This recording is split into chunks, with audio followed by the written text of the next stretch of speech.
Salut à tous, c'est la Nagesphère und willkommen auf unserem YouTube-Kanal. Ici Mirabel, mais qu'est-ce que vous foutez mon vieux? Désolé pour la petite période d'inactivité, mais je me suis souvenu qu'à la fin de l'année il y avait des partiels, donc je me suis un peu mis à travailler, mais tout va bien. Période de préparation oblige, on va parler d'un match amical, mais pas n'importe lequel, Valenciennes-Dortmund de 2011, qui va marquer le premier grand retour des Allemands dans la région depuis 1944. Devenu trop vétuste, le stade, pas Francis de Courrières, Ningesser laisse sa place au stade du Hainaut. Folie des grandeurs oblige, ce stade pourra accueillir 8000 spectateurs supplémentaires alors qu'on peinait déjà à remplir l'ancien. Mais ce 26 juillet 2011, le stade est plein et pour cause, ce sont les champions allemands en titre qui viennent l'inaugurer. En face, on retrouve du beau monde comme Jürgen Klopp, Hummels, Lewandowski ou encore Mario Götze. Mais ça, c'est si vous avez eu la chance d'accéder au stade. Ceux qui étaient s'en souviennent encore, quel putain de bordel au niveau de la circulation. Y a pas de panneau. La voiture va partir. Y a pas de panneau. Du coup, moi comme un con, je suis arrivé en retard et j'ai pas pu voir la première occasion de Dosevi. Mais pas si vite!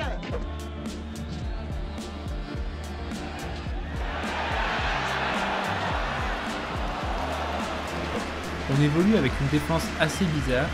That night quoi? That night. Nicolas Pento devra multiplier les exploits pour nous garder dans le match.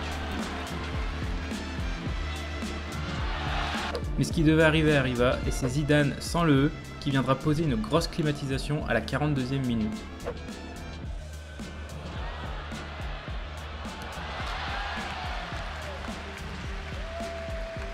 C'est la mi-temps et c'est là que les vrais ennuis commencent. Il va y avoir aussi la question de trouver à manger, chef.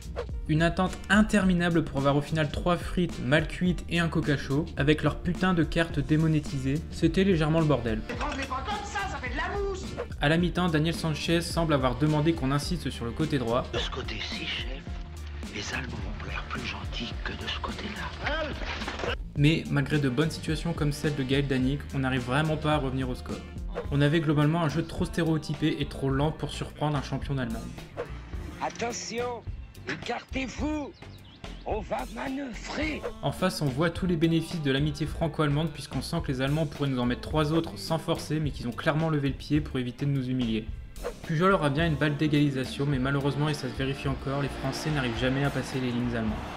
Le match se termine donc par un feu d'artifice, le stade du Hainaut est inauguré et devra rapporter un nouveau public et pérenniser le club en Ligue 1, mais ça on le verra plus tard.